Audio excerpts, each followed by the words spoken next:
Sprint shares jumping Monday morning after Dish came out with a competing bid to SoftBank offering $25.5 billion for Sprint. And Henry, it seems to me this deal kind of came out of nowhere because there hasn't been, these blown out stories in the press about what the strategy is at Dish and no leaks or anything like that. But obviously, Sprint is a hot commodity. All of a sudden, everybody wants a piece of Sprint. Right. So Sprint is the third biggest major wireless carrier in the U.S. There are four of them. AT&T and Verizon are the two big ones. Sprint's in the middle, and then T-Mobile is very small.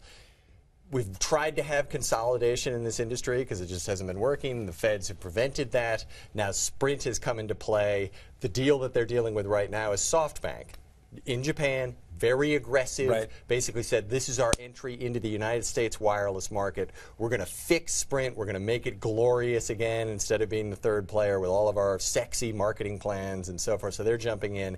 But now you have Dish, Charlie Ergen's company, is coming in. This is a very interesting strategic play because the big picture here is that you've got cable, and satellite, yep. and the wireless companies and the phone companies. These huge tectonic plates, massive businesses and cash flow. Every single one of them is threatened by the internet.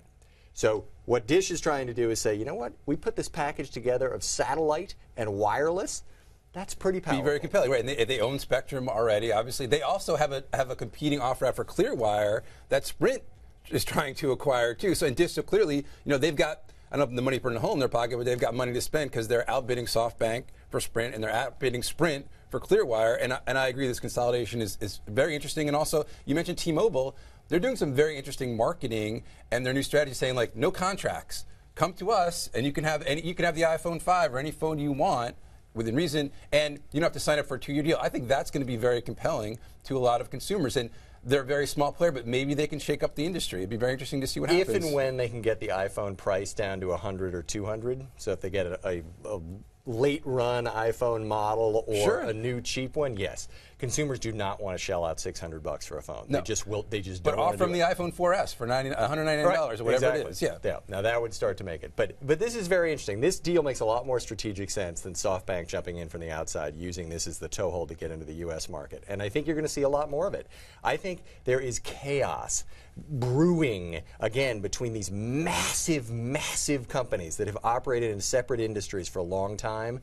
They're now crashing together. The internet's right in the middle, and every single one of them is threatened, and they know it. Absolutely. So, and meanwhile, you have Google sitting out here with a boatload of cash, rolling out fiber. They're going to do, they got Motorola. So I think all those guys are watching Google and say, we better get our stuff in order because those guys are coming after us. Absolutely.